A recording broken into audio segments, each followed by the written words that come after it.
Bienvenidos, viajeros de los sueños y guardianes del tiempo, a Sueña Historia. ¿Alguna vez has sentido que hay relatos olvidados, que el tiempo ha intentado esconder? ¿Te has preguntado si esas leyendas sobre secretos antiguos, sombras que vigilan y verdades prohibidas guardan más de lo que parecen? Esta historia es para ti, que buscas sentido y misterio en un mundo que a veces parece olvidar sus raíces. Si sientes que detrás de lo cotidiano se ocultan secretos profundos, quédate, porque esta travesía podría despertar la llama de la curiosidad en tu alma. Hoy desvelaremos los enigmas de los hombres de negro, esos guardianes silenciosos que han cruzado siglos para proteger un saber que pocos pueden imaginar.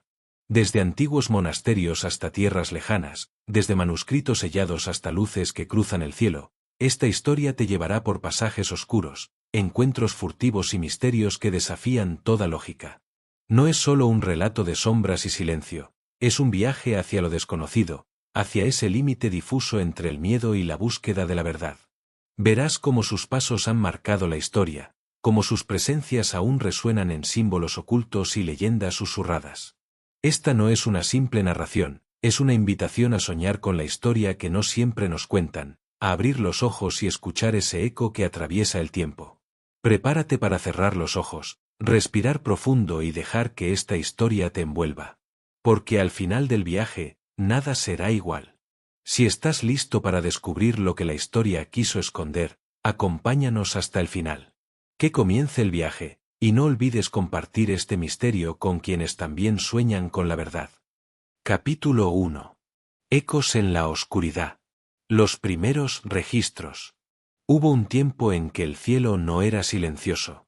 Un tiempo en el que cada signo extraño sobre nuestras cabezas era interpretado como la voz directa de los dioses, o como una advertencia de fuerzas que escapaban al entendimiento humano.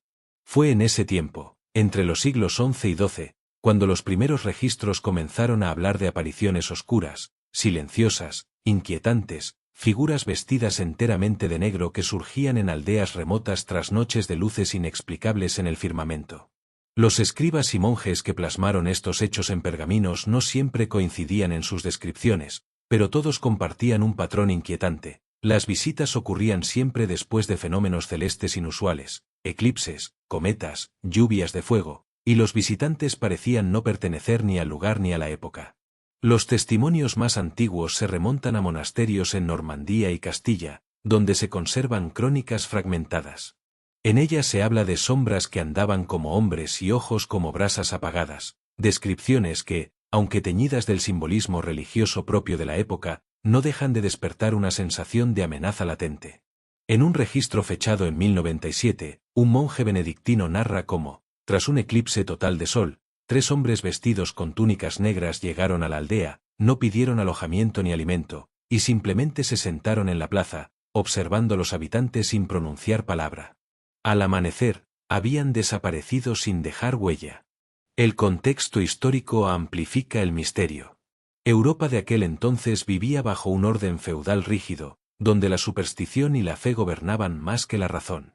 La gente estaba acostumbrada a ver señales en todo. Un cometa podía anunciar la caída de un rey, un eclipse, la ira divina.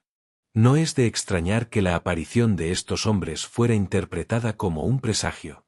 Y sin embargo, hay algo perturbador en las coincidencias. En manuscritos de Escandinavia, Italia y la península ibérica se encuentran referencias casi idénticas, con fechas que coinciden en semanas o incluso días.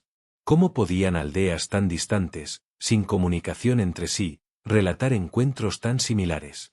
Uno de los documentos más intrigantes procede de la abadía de Cluny, en Francia. En un texto que permaneció oculto durante siglos, un fraile anota que, tras la aparición de luces danzantes en el cielo en el invierno de 1112, llegaron 3 figuras de negro y pidieron hablar con el abad en privado. El encuentro duró horas, y aunque nadie supo jamás de qué conversaron, el fraile asegura que el abad cambió radicalmente después, destruyó varios manuscritos antiguos, mandó sellar la biblioteca y prohibió cualquier estudio de astronomía entre los monjes. Años más tarde, el mismo abad murió en circunstancias poco claras, y en su celda se encontraron símbolos extraños grabados en la madera, símbolos que no se correspondían con ningún alfabeto conocido. A partir de mediados del siglo XII, los registros se vuelven más explícitos. En Inglaterra, Un cronista real menciona a visitantes vestidos de noche que interrogaban a viajeros sobre los lugares donde habían visto caer estrellas. En el Sacro Imperio Romano Germánico, los aldeanos relataban que, después de lluvias de fuego en el cielo, hombres de negro llegaban para preguntar por quienes habían observado con más detalle. Siempre eran tres, siempre vestidos igual, siempre desaparecían antes del amanecer. Resulta tentador pensar que se trataba de leyendas transmitidas oralmente y deformadas por el tiempo, pero hay algo que desafía esa explicación: la precisión astronómica. Muchos de estos registros coinciden con eventos reales documentados hoy por la ciencia: el paso del cometa Halley en 1066 y en 1145, eclipses solares totales en 1097 y 1133, y varias lluvias de meteoros especialmente brillantes. La correlación es tan exacta que, si uno quisiera pensar mal, podría creer que estos hombres aparecían siguiendo un calendario que no pertenecía a la humanidad. En un manuscrito del monasterio de San Millán de la Cogolla, fechado en 1152, se describe una lluvia de fuego que duró varios minutos y dejó un resplandor rojizo en el cielo. Esa misma noche, 3 hombres de negro llegaron al monasterio y exigieron acceso a la torre, donde se guardaban mapas celestes y observaciones astronómicas. El prior se negó, pero al día siguiente la puerta estaba forzada y varios pergaminos habían desaparecido.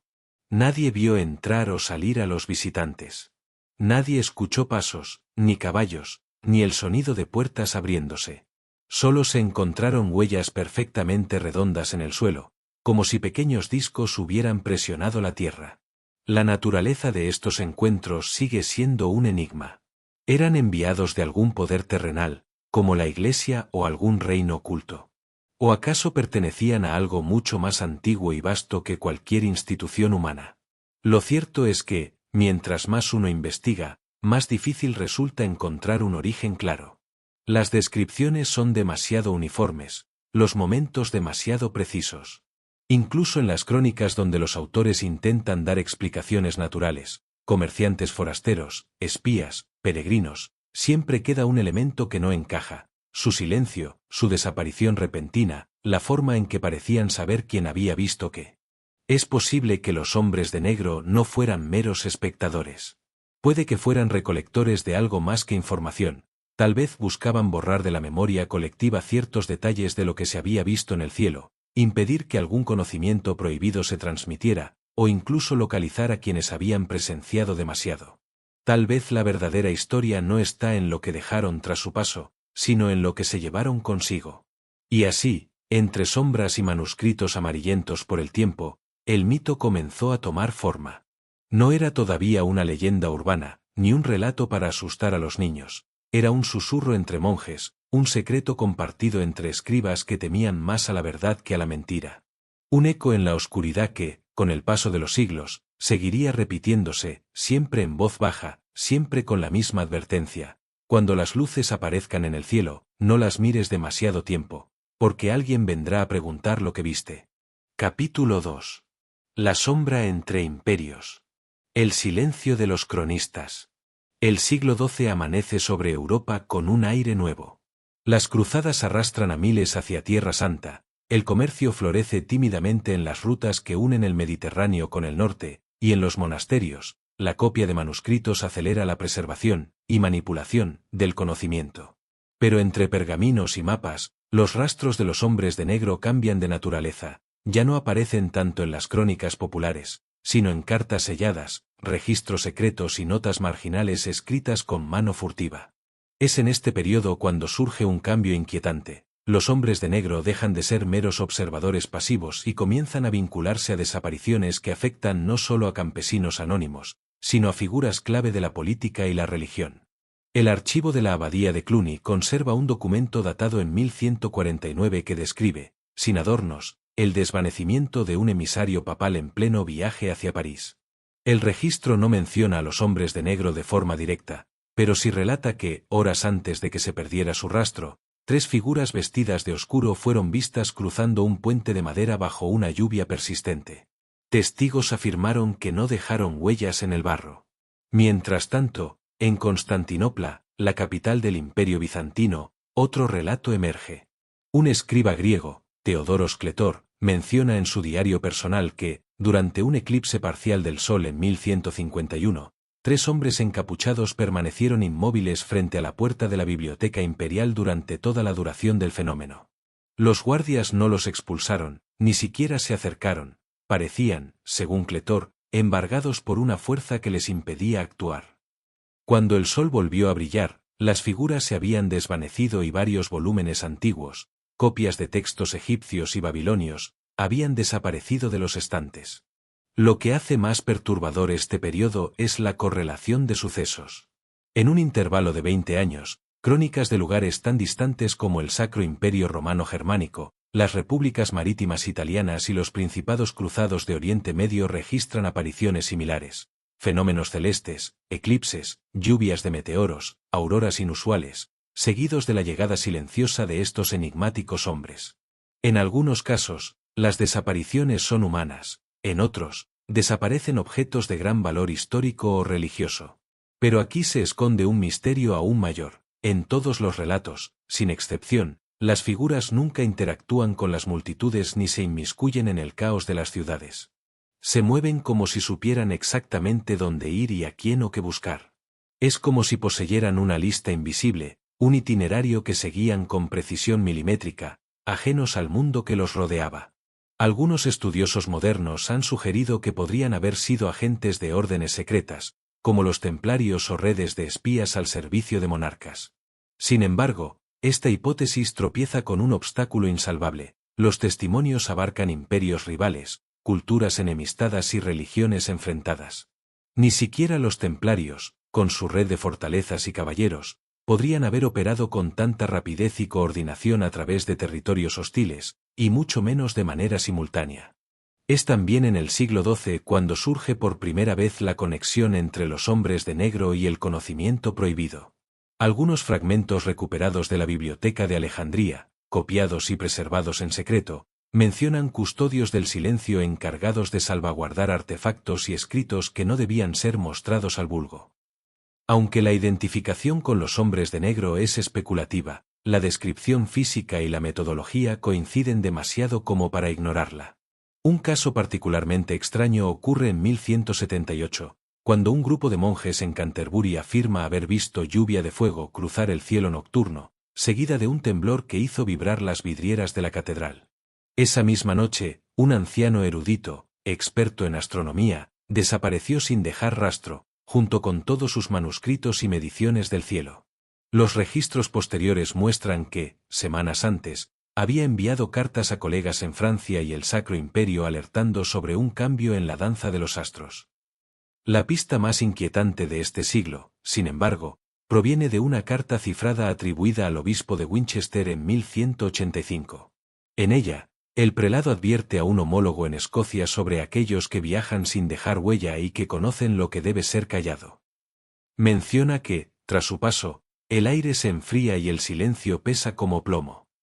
Describe que los animales se esconden, los perros no ladran, y que incluso las campanas parecen sonar apagadas si se tocan mientras ellos están cerca. Este patrón atmosférico, repetido en otras crónicas, añade una dimensión física al misterio. No solo se trata de figuras inquietantes, sino de un fenómeno que altera el entorno mismo. Algunos investigadores actuales se han atrevido a proponer que lo que la Edad Media interpretó como aura sobrenatural podría ser algún tipo de campo electromagnético o fenómeno aún no comprendido, vinculado a su presencia. Pero esto abre otra pregunta inquietante. Si así fuera, ¿de dónde provenía esa tecnología en pleno siglo XII? Hacia finales del siglo, en 1199, un último registro cierra este periodo con un episodio casi teatral. En Acre, ciudad portuaria de los Estados Cruzados, se reporta que 3 encapuchados desembarcaron de un barco sin bandera, caminaron recto hasta una capilla, y tras permanecer en su interior durante un eclipse parcial, volvieron al muelle, solo para desvanecerse frente a la multitud. No huyeron, no se escondieron, simplemente, como describen varios testigos, se borraron del aire, dejando un olor a ozono y ceniza. Este segundo capítulo en la historia de los hombres de negro marca un punto de inflexión. Ya no son simples visitantes ocasionales, sino actores silenciosos en el tablero de la política, la ciencia y la religión. Su interés parece centrarse en personas y objetos que poseen información capaz de cambiar la forma en que la humanidad entiende el cielo y la tierra. Y, aunque las crónicas de este periodo están marcadas por la superstición y la fe, la precisión de los detalles y la coherencia de los patrones sugieren que, detrás de las leyendas, late una verdad inquietante. El silencio de los cronistas oficiales no hizo desaparecer a los hombres de negro. Al contrario, su historia comenzó a filtrarse por canales más oscuros, donde las palabras viajaban de boca en boca, de carta en carta, selladas con cera y temor. Un secreto que cruzaba fronteras y siglos, y que parecía responder a un plan que aún hoy se nos escapa. Capítulo 3. El pacto silencioso. Sombras en el Renacimiento. El amanecer del Renacimiento trajo consigo un estallido de luz y color. Ciudades como Florencia, Venecia y Roma se llenaron de artistas, arquitectos y pensadores que parecían tocar el cielo con sus ideas. La imprenta multiplicó los libros, los descubrimientos científicos rompieron dogmas milenarios, y el hombre, por primera vez en siglos, se atrevió a mirarse a sí mismo como dueño de su destino. Pero allí donde la luz crece, también lo hace la sombra.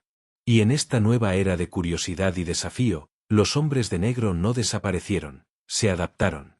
Las crónicas de este periodo muestran un cambio sutil pero inquietante en su comportamiento. Ya no se presentaban solo en aldeas remotas o en medio de fenómenos celestes, ahora se infiltraban en las ciudades más brillantes de Europa, observando a los grandes genios, y en ocasiones, interviniendo en sus vidas de formas tan precisas como perturbadoras. En 1503, en Florencia, un joven Leonardo da Vinci anota en uno de sus cuadernos un pasaje críptico. 3 visitantes, vestidos de la noche, me han observado durante horas sin pronunciar palabra. Traían en sus manos objetos que no reconozco. Cuando me acerqué, retrocedieron como si un límite invisible nos separara. Uno de ellos, antes de irse, dejó caer una pieza de metal que no he podido abrir ni comprender. Esta anotación, cuidadosamente tachada en versiones posteriores de sus cuadernos, solo sobrevivió en un manuscrito recuperado siglos más tarde de una colección privada en Turín. El patrón de sus apariciones en esta época coincide con momentos clave de la historia: el descubrimiento de nuevas tierras, la construcción de máquinas imposibles, el desarrollo de teorías que amenazaban con romper las cadenas de la Iglesia. En 1514, en Nuremberg, el astrónomo Johannes Werner reporta en una carta que, tras publicar sus observaciones sobre la precesión de los equinoccios, fue visitado por 3 hombres de aspecto extranjero que lo miraron en silencio durante horas. La noche siguiente, su observatorio ardió en un incendio que las autoridades atribuyeron a un accidente, aunque testigos aseguraron que antes de que comenzaran las llamas, una extraña niebla cubrió la zona y los perros del barrio se escondieron bajo tierra. Los relatos también llegan desde el Nuevo Mundo. En 1531, el fraile Bernardino de Sahagún, en sus escritos sobre la cultura mexica, menciona una leyenda indígena sobre guardianes sin rostro que aparecían en momentos de cambio, llevándose códices y objetos sagrados hacia un destino desconocido.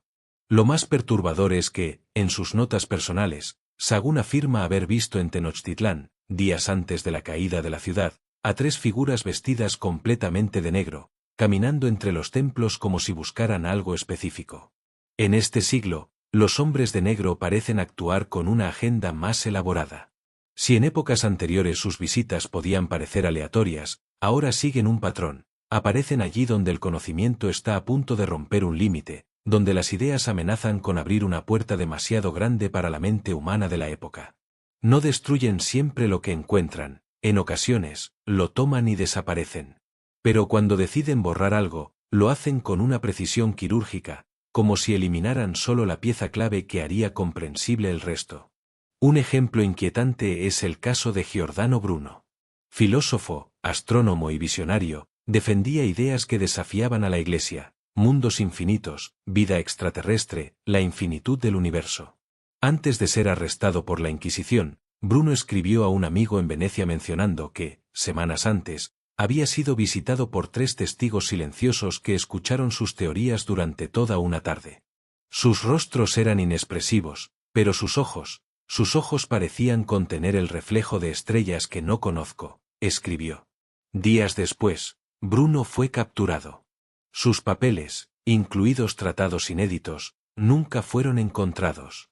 Pero quizá el episodio más perturbador de esta época ocurrió en 1572, cuando el astrónomo danés Tycho Brahe observó una supernova en la constelación de Casiopea.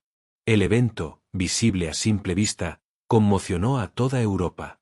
Brahe registró su hallazgo minuciosamente, pero en sus diarios personales añadió un detalle que nunca publicó. La noche en que la estrella apareció, 3 hombres vestidos de negro se acercaron a mi observatorio. No entraron ni hablaron, solo miraron al cielo. Cuando los observé con mi telescopio, noté que uno de ellos tenía en la mano un objeto que brillaba como la propia supernova, pero su luz era fría y constante. A finales del siglo XVI, los hombres de negro ya no eran simples figuras marginales en las leyendas locales. Su sombra se proyectaba sobre los eventos más decisivos del Renacimiento, y su aparente interés por controlar o preservar ciertos conocimientos parecía más claro que nunca. No actuaban como ladrones comunes ni como asesinos, su misión parecía trascender lo humano, como si trabajaran para mantener un delicado equilibrio entre lo que la humanidad podía saber y lo que debía permanecer oculto. Este periodo deja una pregunta escalofriante. Si los hombres de negro estaban presentes en los momentos más brillantes de nuestra historia, ¿fueron testigos neutrales o guardianes de un límite que nunca debimos cruzar? Y si ese límite sigue existiendo, ¿quién lo trazó y para qué? Capítulo 4. Entre ciencia y sombras. El siglo de las conspiraciones. El siglo XVII se alzó como una época de contrastes. Por un lado, la humanidad comenzaba a desprenderse de las cadenas de la superstición. Por el otro, esas cadenas parecían aferrarse con más fuerza que nunca. La ciencia, encarnada en figuras como Galileo Galilei, René Descartes o Isaac Newton, empezaba a descifrar los códigos del universo, mientras los gobiernos, las monarquías absolutas y la Iglesia se debatían entre permitir el avance del conocimiento o sofocarlo bajo el peso de la tradición. Fue un siglo en el que la razón y la fe chocaron de frente, y en el que las sombras encontraron terreno fértil para expandirse. Los hombres de negro no se mantuvieron al margen. Por el contrario, su actividad se intensificó de forma alarmante. Ya no se les veía solamente en talleres de alquimistas o estudios de astrónomos, ahora merodeaban pasillos de palacios, bibliotecas reales, laboratorios secretos y hasta tribunales. Eran como un rumor convertido en carne, siempre presentes, siempre en el momento exacto en que algo estaba a punto de cambiar para siempre. En 1609, Galileo apuntó su telescopio al cielo y reveló a Europa que la Luna no era una esfera perfecta, sino un mundo lleno de montañas y cráteres. La noticia sacudió los cimientos de la cosmología aristotélica. Pero lo que casi nadie sabe es que, en sus cartas privadas a su amigo Benedetto Castelli, Galileo describe un incidente inquietante. 3 hombres, altos, vestidos con ropas negras que no reconocí, me esperaban al pie de la escalera de mi taller. No hablaron. Me entregaron una hoja en blanco, y con un gesto me indicaron que debía guardarla en un lugar seguro. No supe qué significaba, hasta que, semanas después, la hoja comenzó a cubrirse sola de diagramas que no recuerdo haber dibujado. Ese documento jamás apareció en los archivos de Galileo. Algunos especulan que fue destruido por sus herederos, otros, que fue robado. Sin embargo, en 1972, un coleccionista privado afirmó poseer un papel antiguo que coincidía con la descripción. En él, trazos geométricos formaban un patrón que, al superponerse sobre mapas estelares modernos, señalaba regiones del cielo que aún hoy no han sido completamente exploradas.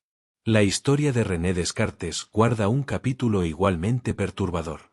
El filósofo y matemático, obsesionado con hallar una verdad indudable, trabajaba en un manuscrito titulado El Tratado del Mundo, en el que defendía ideas heliocéntricas. En 1629, mientras vivía en Ámsterdam, Descartes relató a su amigo Mersenne un encuentro en plena noche. 3 figuras, de rostro tan pálido que parecía reflejar la luz de la luna, tocaron mi puerta. No entraron, pero me pidieron que abandonara mi libro. Uno de ellos, antes de marchar, pronunció una frase que aún me persigue: hay mundos que el hombre no debe desear conocer. Poco después, al enterarse de la condena de Galileo por sus ideas, Descartes destruyó su manuscrito. Pero no todos obedecieron. Robert Boyle, considerado uno de los padres de la química moderna, mantuvo durante décadas una correspondencia secreta sobre lo que él llamaba la luz eterna, una supuesta fuente de energía imposible de apagar. En 1662, mientras realizaba experimentos con gases, afirmó haber recibido la visita de 3 hombres que portaban un objeto similar a una lámpara que brillaba con una intensidad constante, sin llama y sin calor. Boyle escribió que los hombres le advirtieron que ese conocimiento ya estaba custodiado y que no debía buscarlo. Pese a la advertencia, Boyle continuó investigando, hasta que, en 1679, un incendio destruyó su laboratorio y todos sus apuntes. Testigos declararon haber visto, minutos antes de las llamas, a 3 hombres salir del edificio sin prisa, caminando bajo una lluvia ligera que parecía no tocarles. La presencia de los hombres de negro no se limitó a la ciencia. En los círculos políticos y diplomáticos, también dejaron su huella. Durante la Guerra de los 30 años, 1618 a 1648, un conflicto que devastó Europa, varios espías y mensajeros informaron sobre individuos vestidos de negro que aparecían en campamentos y ciudades en ruinas, siempre antes de batallas decisivas o de cambios inesperados en las negociaciones. En 1643, un emisario sueco escribió: en la noche previa al asalto, 3 hombres que nadie había visto antes entraron en la tienda del general. Salieron horas después. El ataque se canceló sin explicación alguna. Más inquietante aún fue el caso del astrónomo francés Adrien Auzout. En 1664, mientras observaba un cometa que cruzaba el cielo de Europa, Auzout informó a la Academia de Ciencias que había detectado objetos oscuros moviéndose a gran velocidad en las proximidades del cometa. Semanas después, recibió en su casa a 3 visitantes vestidos de negro. Tras esa noche, Auzout abandonó sus investigaciones astronómicas para dedicarse a problemas de óptica. Nadie sabe por qué cambió de disciplina, pero en una carta privada confesó: he visto máquinas que no puedo comprender, y he entendido que hay observadores más allá de nuestras fronteras que prefieren el silencio. La sociedad de la época, sumida en una mezcla de avances y supersticiones, alimentó leyendas. Los campesinos hablaban de guardianes que robaban objetos antiguos de iglesias y monasterios, dejando a cambio piedras pulidas que parecían absorber la luz. En las ciudades, algunos impresores denunciaban que, tras publicar ciertos libros, hombres vestidos de negro aparecían para comprar y destruir toda la tirada. Las imprentas clandestinas comenzaron a codificar sus textos, no por miedo a la censura real o religiosa, sino por temor a esos visitantes que actuaban fuera de toda jurisdicción. Hacia finales del siglo, Isaac Newton emergió como una figura central. Su trabajo sobre la gravitación universal cambió para siempre nuestra comprensión del cosmos.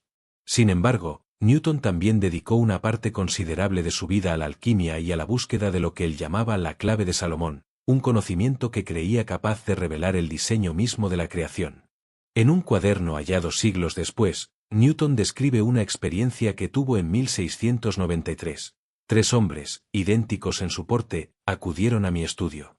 Me entregaron un prisma y me indicaron que lo orientara hacia la luz de la luna. Lo que vi no era la dispersión de colores, sino un paisaje imposible, lleno de torres y mares negros. Me dijeron que esa visión era solo un fragmento, y que debía guardarlo para el momento correcto. Ese prisma jamás fue encontrado. El siglo XVII cerró con una sensación inquietante. La humanidad había dado pasos gigantes hacia la comprensión de su universo, pero en cada momento decisivo, las mismas figuras aparecían para advertir, frenar o redirigir el rumbo del conocimiento. Si su propósito era protegernos o limitarnos, sigue siendo un misterio. Lo que sí es seguro es que, mientras los libros se imprimían, las armas cambiaban el curso de guerras y los telescopios se alzaban hacia el cielo, 3 sombras silenciosas siempre observaban, esperando el instante en que debían intervenir. Capítulo 5. La caza de los sabios. En la Alta Edad Media, el saber era un arma de doble filo. Los pocos que lo buscaban con ambición sabían que podía elevarlos, o condenarlos. La ignorancia, en muchos casos, era un refugio más seguro que la verdad. Porque, de acuerdo con registros dispersos en monasterios y archivos polvorientos, cada vez que un sabio alcanzaba un hallazgo demasiado adelantado para su época, tarde o temprano aparecían ellos, 3 figuras vestidas de negro, silenciosas, implacables. La coincidencia se repite con tanta precisión que resulta difícil atribuirla solo al azar. Un descubrimiento insólito, un rumor que crece, y después, una visita que pone fin a todo. No importaba si se trataba de alquimia, astronomía, medicina o mecánica. La historia oficial suele atribuir estas desapariciones a la Inquisición, a enemigos políticos o a accidentes. Pero las crónicas menos difundidas, las que rara vez vieron la luz pública, hablan siempre de la misma tríada oscura. Uno de los casos más tempranos ocurrió en Toledo, en el año 1218. Ahmed bin Rashid, un astrónomo andalusí célebre por sus mapas estelares, había diseñado un aparato que, según sus aprendices, podía mostrar la posición futura de las estrellas con una precisión imposible para la época. Cauteloso, Ahmed evitaba compartir su hallazgo fuera de su círculo más cercano. Sin embargo, cometió un error, escribió a un colega de Córdoba describiendo su máquina. El mensajero nunca llegó. 3 noches después, vecinos relataron que 3 hombres encapuchados entraron a su taller sin forzar la puerta. A la mañana siguiente, el lugar estaba vacío, ni el inventor ni su creación fueron hallados jamás. En 1243, en Bolonia, el joven médico Giacomo di Ferrara aseguraba haber encontrado un remedio capaz de curar el mal de los pulmones mediante una infusión de plantas exóticas. Sus notas, meticulosamente redactadas, comenzaron a circular entre académicos. Una tarde, un copista universitario lo vio conversando con 3 hombres de negro en la plaza del mercado. Al día siguiente, Giacomo anunció que abandonaba su investigación, quemó sus apuntes y se encerró en su casa. Semanas después, desapareció. En el registro municipal figura como ausente perpetuo. El patrón alcanzaba incluso a las aldeas más apartadas. En Auvernia, Francia, vivía un anciano herrero, Maitre Hugo, que fabricaba mecanismos desconocidos para sus vecinos, engranajes, esferas huecas, ruedas con inscripciones.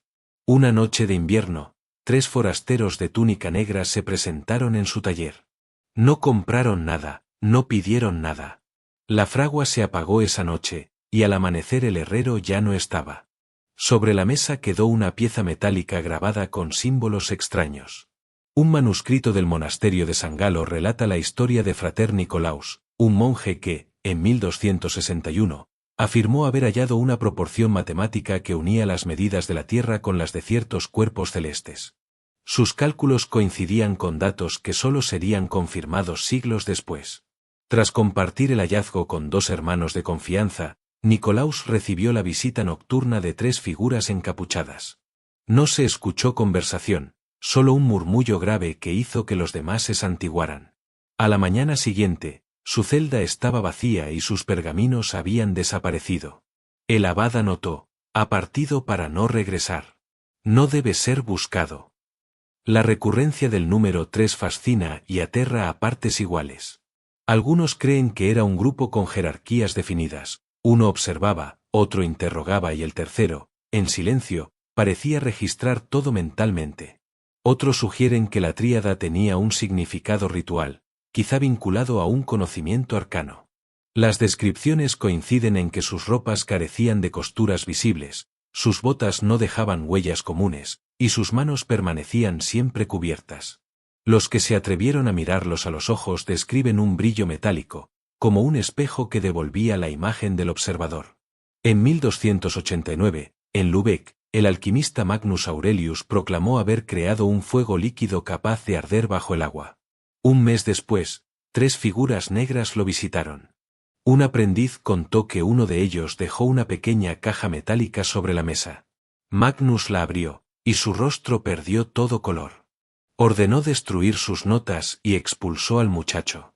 Esa noche, Magnus y la caja desaparecieron para siempre. A veces no se llevaban solo al sabio. En 1296, en Bohemia, el matemático Jan Wawrinka diseñó un método para medir distancias con una precisión inusual. Fue visto hablando con 3 desconocidos. 2 días después, su casa estaba vacía, y también las 3 viviendas adyacentes. El registro parroquial marcó a sus ocupantes como perdidos en la noche sin luna. Con el tiempo, el miedo se filtró en canciones y refranes. Los estudiantes repetían en voz baja: mide tus palabras, no tus estrellas, o 3 sombras vienen por aquel que ve demasiado. Lo que hoy podría parecer simple superstición era, quizá, un aviso en clave para proteger a los curiosos.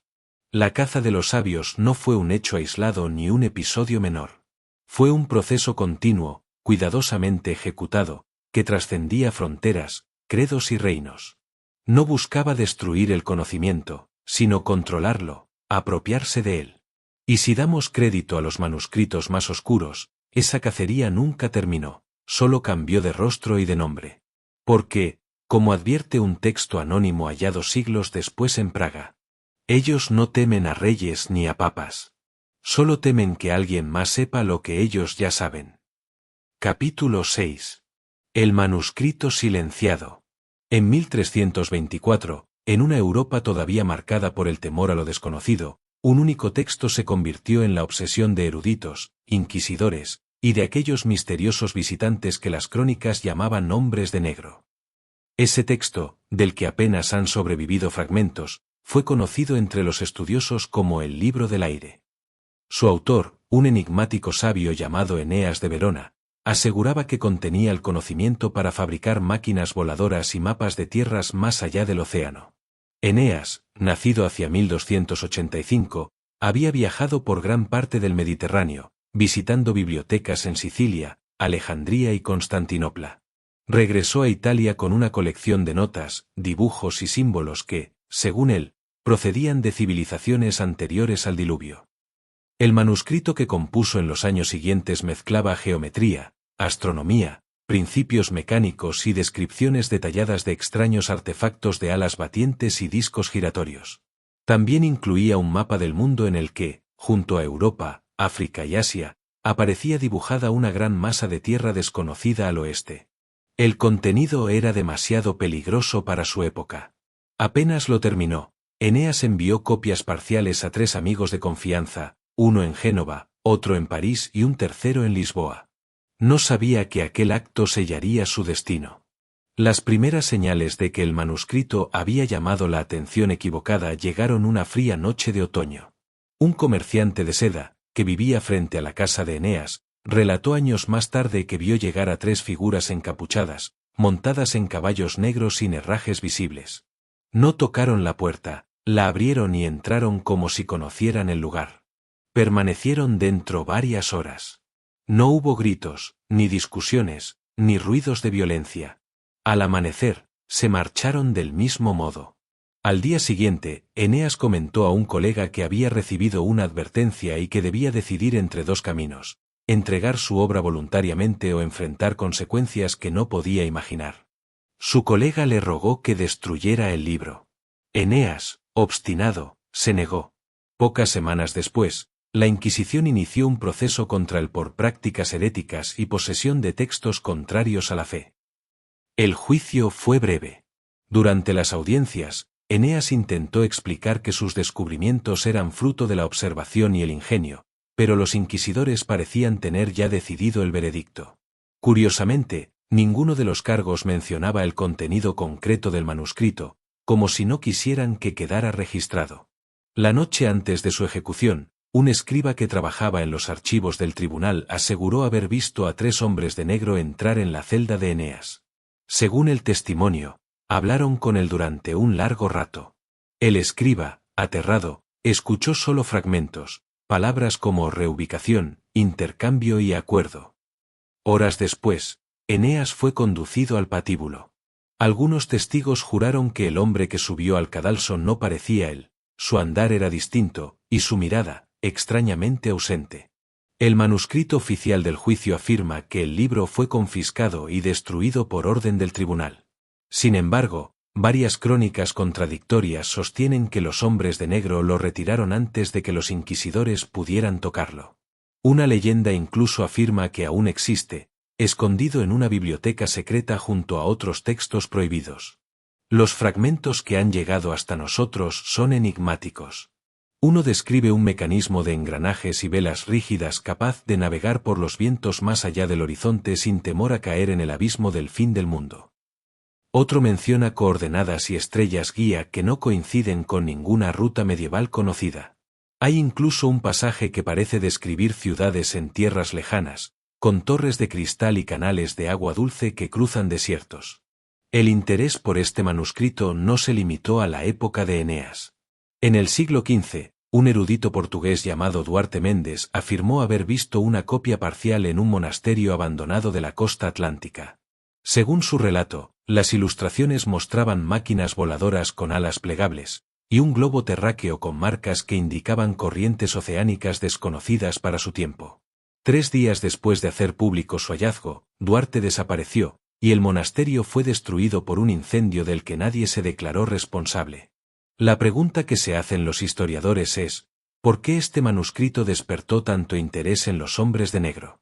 La teoría más extendida es que contenía información adelantada en siglos, quizá milenios. Si esas máquinas eran posibles, habrían cambiado radicalmente la historia. Exploraciones, comercio, guerras, todo habría ocurrido antes y de forma distinta. Otro punto inquietante es el mapa. Las descripciones coinciden demasiado con las costas americanas para ser simple coincidencia. Si en 1324 ya existía un documento así, ¿quién lo creó realmente? ¿Fue obra de Eneas o de una tradición aún más antigua? Y si los hombres de negro lo reclamaron, ¿es porque lo reconocieron como propio? Entre los pocos textos sobrevivientes que lo mencionan, hay una nota anónima, escrita en latín, que parece dar una pista. No es suyo ni nuestro, sino de quienes vinieron antes que ambos. Guardarlo es proteger el equilibrio. Revelarlo es encender la chispa de la ruina. Sea cual sea la verdad, el destino del libro del aire selló la leyenda de los hombres de negro como guardianes, o carceleros, de un conocimiento prohibido. Desde entonces, cada vez que un texto amenazaba con romper los límites del saber permitido, aparecía el mismo patrón: desapariciones, destrucción de copias, y un silencio impuesto que a veces duraba siglos. Así, el manuscrito de Eneas de Verona se convirtió en el paradigma de lo que nunca debe saberse demasiado pronto. Y si las leyendas son ciertas, todavía existe, en algún lugar inaccesible, esperando, o vigilando a quienes se atrevan a buscarlo. Capítulo 7. La peste y las caras cubiertas. La peste negra, que asoló Europa entre 1347 y 1351, dejó tras de sí más que fosas comunes y ciudades desiertas. Entre las innumerables crónicas que relatan aquellos años de horror, hay un conjunto de testimonios que rara vez se menciona, relatos que asocian la llegada del brote con la presencia de 3 figuras vestidas de negro, encapuchadas, que aparecían antes de que la enfermedad se manifestara. El brote comenzó, según la historia oficial, en los puertos del Mar Negro y viajó con rapidez hacia Italia y el resto de Europa. Sin embargo, en varios puntos del continente existen relatos que indican que aldeas enteras empezaron a enfermar incluso antes de tener contacto con comerciantes o viajeros infectados. ¿Cómo era posible? Los cronistas más atrevidos apuntaban a portadores ocultos que no parecían enfermar jamás. Entre esos portadores se repetía una misma descripción: 3 hombres cubiertos de pies a cabeza, a veces con máscaras sin rasgos, otras con rostros ocultos tras velos oscuros. En la ciudad de Marsella, en la primavera de 1348, un pescador llamado Etienne Laville anotó en su cuaderno que, días antes de que la peste golpeara, vio llegar a 3 hombres que se detuvieron en la plaza central al anochecer. No hablaron con nadie, pero uno de ellos extrajo un pequeño recipiente metálico y roció con su contenido las paredes de varias casas. Etienne pensó que se trataba de un ritual extraño o una superstición extranjera. 3 días después, los primeros síntomas de la peste aparecieron precisamente en las viviendas que habían sido rociadas. En Lübeck, al norte, un monje benedictino escribió que, en el otoño de 1349, mientras cuidaba de los enfermos en el claustro, recibió la visita de 3 encapuchados que le ofrecieron un remedio para aquellos a los que deseara salvar. Describió el frasco como de vidrio opaco, con un líquido espeso y oscuro. Los monjes, aterrados, rechazaron el ofrecimiento. Pocas semanas después, toda la comunidad estaba muerta, salvo el cronista que, curiosamente, sobrevivió sin presentar síntomas. Las apariciones no se limitaban a las ciudades. En pequeños pueblos de Baviera y la Toscana se cuentan historias de campesinos que, tras ver a los 3 hombres en las lindes de los campos o cerca de los pozos, encontraban a sus animales muertos y a sus vecinos enfermos al poco tiempo. En algunas versiones, las figuras llevaban largos bastones con un extremo en forma de espiral, que usaban para señalar casas o personas concretas. En otras, portaban bolsas que dejaban discretamente en puertas y ventanas. La pregunta obvia es, ¿eran estos hombres médicos encubiertos que intentaban prevenir la peste con métodos incomprensibles para la época, o la estaban propagando deliberadamente?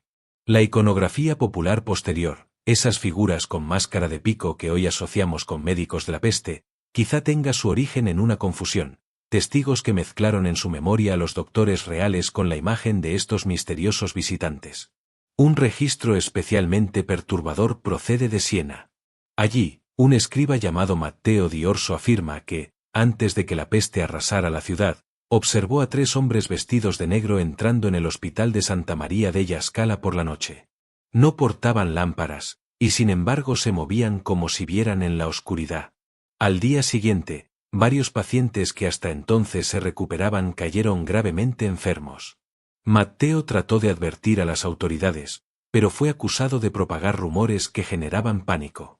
Murió semanas después, sin haber podido abandonar la ciudad. Lo que resulta más inquietante es que, incluso después del pico de la peste, los hombres de negro no desaparecieron. Crónicas posteriores lo sitúan en regiones donde el brote estaba en retirada, como si estuvieran evaluando los efectos o asegurándose de que ciertas áreas quedaran completamente despobladas. Un documento anónimo hallado en la región de Aquitania describe a 3 de ellos inspeccionando los cuerpos apilados en una fosa común. Según el autor, uno de los encapuchados tomó notas en un pergamino que luego guardó en una caja metálica. Algunos investigadores modernos han planteado teorías audaces, que los hombres de negro no solo buscaban controlar el conocimiento, como se había visto en los siglos anteriores, sino también la población. La peste habría sido, en esta visión, una herramienta, no necesariamente creada por ellos, pero sí utilizada para moldear el mundo según un plan desconocido. Otros sugieren que actuaban como recolectores, que los enfermos, en su agonía, podían revelar algo que interesaba a estos visitantes. Un fraile franciscano de Estrasburgo anotó en 1350 que, poco antes de morir, un paciente delirante murmuraba nombres de estrellas y números que no correspondían a nada conocido. Los hombres de negro, presentes en la sala, escucharon en silencio y luego se llevaron el cuerpo, sin permitir que fuera enterrado junto a los demás. El vínculo entre peste y conocimiento prohibido podría parecer forzado, pero los registros muestran un patrón extraño. En varios lugares, la llegada de los encapuchados coincidía con la desaparición de manuscritos médicos, herbarios y mapas. Era como si aprovecharan el caos para limpiar cualquier rastro de saber que no debiera sobrevivir a la catástrofe. Incluso el rumor de que podían predecir dónde estallaría la peste generó leyendas. Algunos campesinos creían que, si uno de ellos miraba tu casa o escribía algo en tu puerta, la enfermedad era inevitable. Esta creencia llevó a casos documentados de familias huyendo de sus hogares en cuanto veían a los 3 hombres en la distancia. La ironía es que, en muchos casos, las familias desaparecidas jamás regresaban, y no siempre quedaba claro si murieron por la peste o por algo más. Al concluir la epidemia, los testimonios sobre los hombres de negro disminuyeron, pero nunca desaparecieron del todo. En pueblos aislados se siguió contando que si 3 sombras se acercan antes de la enfermedad, no hay cura posible. Algunos historiadores descartan estas historias como superstición popular, otros ven en ellas un hilo que conecta la Edad Media con fenómenos mucho más recientes. Y así, la peste negra dejó 2 legados, uno visible, contado por la historia oficial, millones de muertos, un continente transformado, y otro invisible, hecho de susurros, desapariciones y la certeza de que, en medio del peor desastre conocido, hubo quienes se movían entre las sombras no para ayudar, sino para asegurarse de que el mundo quedara exactamente como ellos querían. Capítulo 8. Pactos en las sombras. Tras la peste negra, Europa quedó irreconocible. Ciudades enteras habían perdido a la mitad de su población, campos antes fértiles se llenaban de maleza, castillos y aldeas quedaban abandonados. En medio de ese vacío, el poder cambió de manos. Familias enteras de nobles desaparecieron, dejando herencias sin reclamar y tronos disputados. Era el terreno perfecto para que nuevas fuerzas se infiltraran en el tablero, y entre ellas, según ciertos documentos, los hombres de negro. A simple vista, parecían esfumarse con el retroceso de la epidemia. Pero lo que en realidad ocurrió fue un cambio de estrategia.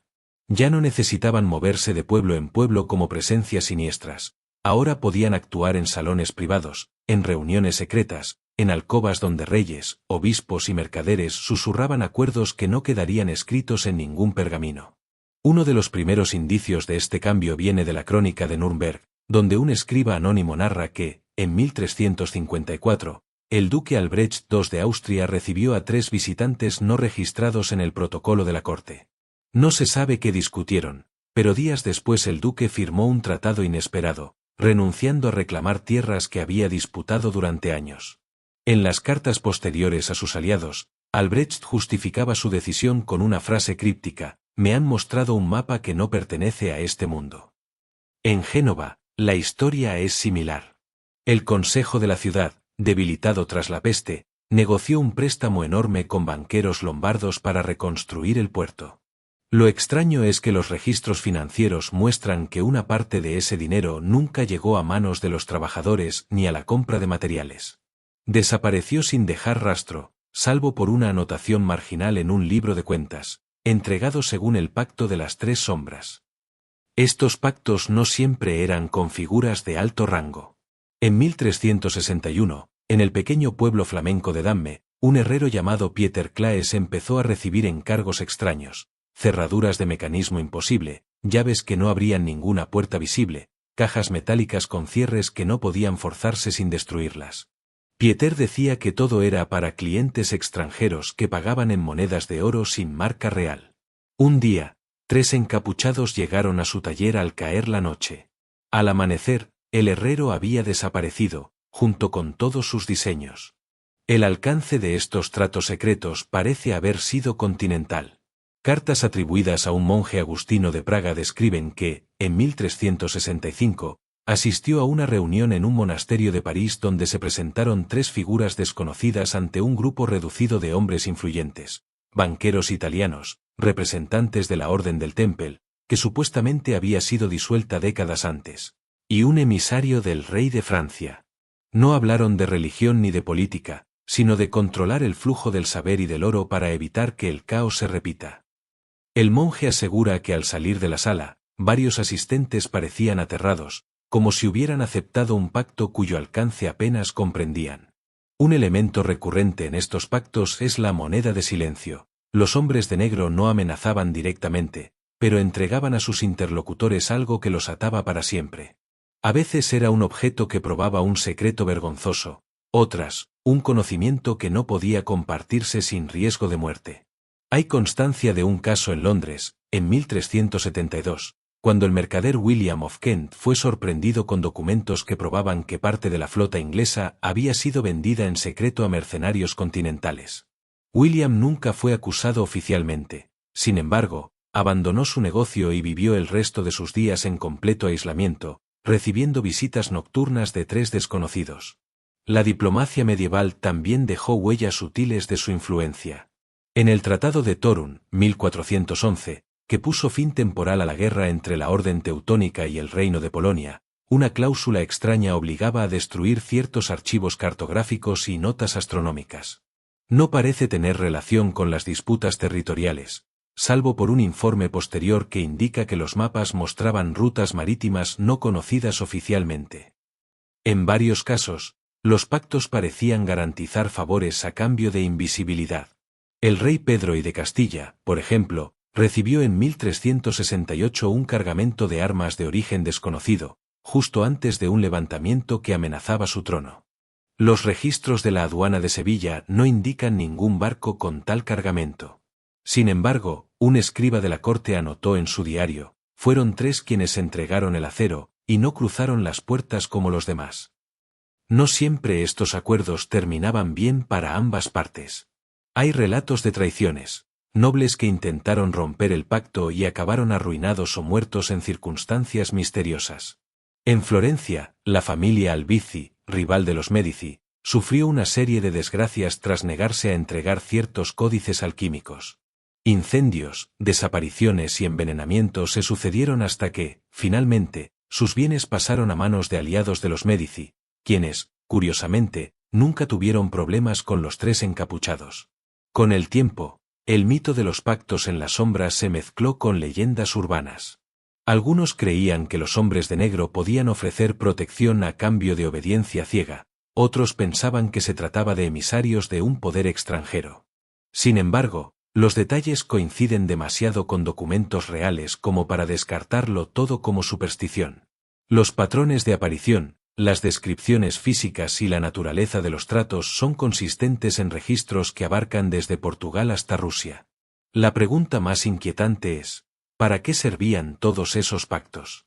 Una teoría sostiene que buscaban consolidar una red de aliados que controlara simultáneamente el conocimiento, el comercio y las rutas estratégicas. Otra, más perturbadora, sugiere que no se trataba de controlar a los hombres, sino de preparar a ciertas regiones para eventos futuros. Los pactos serían, entonces, pruebas de lealtad para algo que aún estaba por llegar. En cualquier caso, lo que queda claro es que, en los años posteriores a la peste, el verdadero poder no estaba en las coronas visibles, sino en manos de quienes podían entrar y salir de los palacios sin ser vistos, dejando tras de sí solo acuerdos que nadie se atrevía a romper. Y en cada historia, en cada registro velado, aparecen siempre los mismos tres, observando, negociando y asegurándose de que su influencia creciera bajo el amparo de las sombras. Capítulo 9. Los guardianes del umbral. A finales del siglo XV, Europa se encontraba en una encrucijada. La imprenta multiplicaba la velocidad con la que las ideas se propagaban, el Renacimiento despertaba la curiosidad por las ciencias, las artes y las tierras desconocidas, y las potencias marítimas empezaban a trazar rutas hacia un mundo más grande del que jamás habían imaginado. Para muchos, era una era de esperanza y descubrimiento. Para otros, especialmente aquellos que habían pasado siglos controlando el flujo del saber, era un momento de alarma. Fue en ese contexto cuando los hombres de negro adoptaron un nuevo nombre entre los pocos que conocían su existencia, los guardianes del umbral.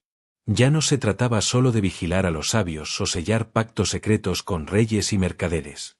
Ahora, su misión parecía más definida y a la vez más insondable, evitar que la humanidad cruzara ciertos límites antes de estar preparada. La palabra umbral no hacía referencia a una puerta física, sino a una frontera del conocimiento, un punto sin retorno. El primer rastro documentado de esta nueva etapa proviene de Florencia, 1492. Ese año, en pleno esplendor de la familia Medici, un joven inventor llamado Leonardo di Ser Piero, más tarde conocido como Leonardo da Vinci, presentó a un reducido círculo de patrocinadores un cuaderno lleno de diseños, máquinas voladoras, armas de precisión, mecanismos hidráulicos. Entre los asistentes, 3 figuras vestidas de negro permanecieron en silencio, observando cada página con atención. No se les mencionó en ningún registro oficial, pero un testigo posterior, un aprendiz de orfebre, afirmó que esa misma noche vio a Leonardo quemar varios de sus planos, murmurando que hay conocimientos que no deben abrirse antes de tiempo. En Lisboa, en 1494, el explorador Duarte Vaz regresó de una expedición con mapas que mostraban islas inexistentes en cualquier carta conocida. Según sus cartas privadas, dichas islas albergaban ruinas que no parecían obra de ninguna civilización europea, africana o asiática. Poco después de entregar el informe al rey Juan II, 3 visitantes llegaron al puerto y exigieron examinar el cargamento. Esa misma noche, los mapas desaparecieron y Duarte Vaz fue enviado a una misión urgente de la que nunca volvió. Los guardianes del umbral no actuaban como un ejército ni como una orden religiosa, su fuerza residía en la sutileza. Infiltraban bibliotecas, compraban o confiscaban manuscritos, sobornaban a impresores para destruir moldes de ciertas obras. Un caso célebre ocurrió en Maguncia, cuna de la imprenta.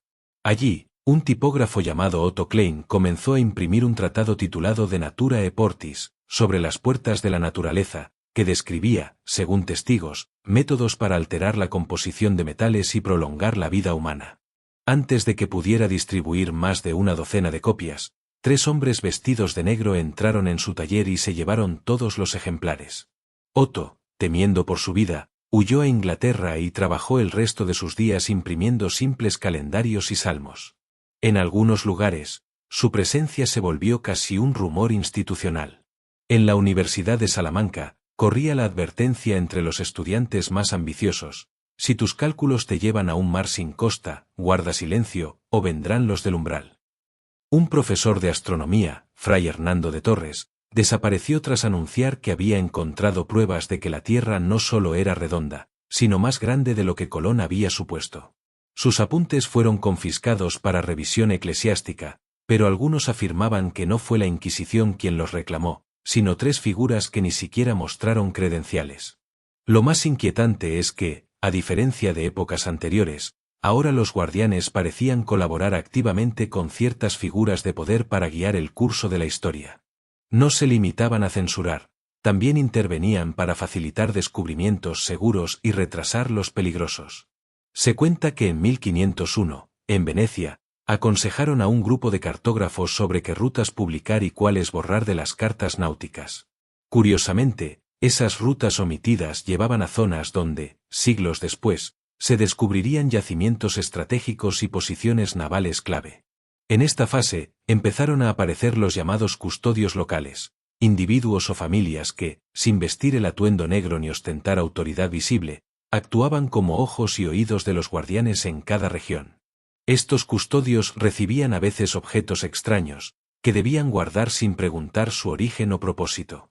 Un inventario secreto hallado en Gante menciona un espejo que no refleja rostros, una piedra que emite luz azul y 3 cajas selladas con llaves imposibles. Nadie sabe qué fue de esos objetos, pero las descripciones se repiten en archivos de lugares tan distantes como Ragusa y Brujas. También se intensificó su interés por el control del tiempo en que una idea salía a la luz. Algunos inventores del siglo XVI se encontraron con que sus creaciones eran anticipadas décadas después por otros, mientras que sus propios diseños quedaban olvidados. Hay indicios de que los guardianes almacenaban estos inventos, liberándolos solo cuando convenía. Un ejemplo notable es el tornillo aéreo de Leonardo, precursor del helicóptero, que nunca se construyó en su época pero reapareció en diseños militares siglos más tarde. La transición hacia la edad moderna no los debilitó, al contrario, les dio nuevas herramientas. El correo diplomático, los mensajeros secretos y las redes comerciales les permitieron mover información y objetos sin dejar rastro. Y aunque las naciones crecían en poder y ambición, ninguna parecía dispuesta a desafiar abiertamente a quienes podían manipular tanto los mapas como las ideas. El concepto del umbral quedó grabado como advertencia en ciertos círculos. Cruzarlo antes de tiempo traería consecuencias irreversibles. Nadie sabía si ese límite era científico, moral o incluso espiritual. Lo cierto es que, para los guardianes, la humanidad caminaba hacia una puerta, y ellos estaban allí, decidiendo quién podía tocarla y quién debía ser alejado para siempre. Con cada generación, el misterio se profundizaba. No eran meros censores ni simples conspiradores, eran arquitectos invisibles del destino colectivo. Y mientras el mundo celebraba descubrimientos y exploraciones, ellos velaban en silencio, asegurándose de que no se abrieran las puertas equivocadas, todavía. Capítulo 10. La primera brecha. El año era 1503, un tiempo en el que Europa estaba inmersa en la efervescencia del Renacimiento y el mundo conocido se expandía a un ritmo sin precedentes. Nuevos conocimientos emergían de la astronomía, la cartografía y la ingeniería, y el espíritu humano parecía decidido a romper las cadenas del pasado. Pero ese mismo año, en las sombras, se gestaba un acontecimiento que marcaría un antes y un después en la historia secreta de los hombres de negro, o como ahora se les conocía, los guardianes del umbral, y en el destino del saber prohibido. El protagonista de esta historia fue un cartógrafo florentino llamado Matteo Verini, un hombre de mente inquieta y mirada profunda, obsesionado con los mapas y las tierras desconocidas. Verini no era un hombre común. Había heredado una pequeña colección de manuscritos que su abuelo había escondido durante décadas, textos que hablaban de continentes invisibles, de rutas que desafiaban toda lógica y de conocimientos olvidados que desafiaban los límites del tiempo y el espacio. Fue en una fría noche de enero cuando, en la soledad de su estudio, Verini recibió una visita inesperada. 3 figuras vestidas completamente de negro, los icónicos guardianes, entraron sin permiso, silenciosas como sombras, y le entregaron un mapa. No era un mapa común, sino un pergamino de piel translúcida, en el que estaban dibujadas tierras que aún no habían sido descubiertas ni por los más audaces exploradores. En los márgenes, Símbolos extraños y anotaciones en lenguas desconocidas sugerían un conocimiento que trascendía cualquier frontera humana. Los guardianes le advirtieron en susurros que aquel mapa debía permanecer oculto, que su divulgación podría precipitar catástrofes sin precedentes. Sin embargo, a pesar de su advertencia, Matteo sintió que había llegado su momento. Decidió estudiar el mapa en secreto, convencido de que ese conocimiento podría abrir una nueva era para la humanidad, lejos de la oscuridad del control y la censura. Durante semanas, Verini trabajó sin descanso, combinando el mapa con sus propias observaciones astronómicas y testimonios de viajeros. Pronto comprendió que el pergamino señalaba una isla al oeste del Atlántico, un territorio no registrado en ninguna carta oficial. Motivado por la curiosidad y la convicción, empezó a reclutar una tripulación dispuesta a embarcarse en una expedición clandestina hacia lo desconocido. La noticia de esta preparación llegó inevitablemente a oídos de los guardianes. Esta vez, no vinieron en silencio. Uno de sus custodios locales, un hombre con conexiones en la corte florentina, intentó detener a Verini, advirtiéndole que su osadía rompería un equilibrio delicado. Pero Matteo, consciente del riesgo, siguió adelante. La expedición partió en la primavera de 1503. Navegaron durante semanas, enfrentándose a tempestades, tormentas y la incertidumbre del mar abierto. Al fin, avistaron la costa de una isla misteriosa, cubierta por una niebla densa y extraña. Lo que encontraron allí no fue simplemente tierra firme, sino ruinas de una civilización perdida, artefactos que parecían desafiar cualquier cronología conocida y una atmósfera que parecía vibrar con una energía desconocida. El regreso fue traumático. La tripulación trajo consigo testimonios de encuentros con seres que parecían no humanos, criaturas descritas con una mezcla de asombro y terror. Matteo, por su parte, había cambiado. Se volvió reservado, esquivo y obsesionado con los secretos que había descubierto. Al poco tiempo, desapareció sin dejar rastro, y el mapa quedó perdido en las redes del tiempo. Los guardianes del umbral, por su parte, comenzaron una campaña silenciosa para borrar toda evidencia del viaje y silenciar a los que habían participado. Libros fueron destruidos, relatos negados, y nombres borrados de registros oficiales. Pero la brecha ya se había abierto. Este episodio marcó la primera vez en siglos que alguien cruzaba el umbral sin permiso, desafiando la autoridad invisible que había dictado los límites del conocimiento. A partir de entonces, el control absoluto de los guardianes comenzó a erosionarse, y nuevas ideas, descubrimientos y exploraciones emergieron, muchas veces al costo de grandes conflictos y cambios sociales profundos. El mapa de Matteo Verini se convirtió en leyenda, un símbolo del poder y peligro del conocimiento prohibido.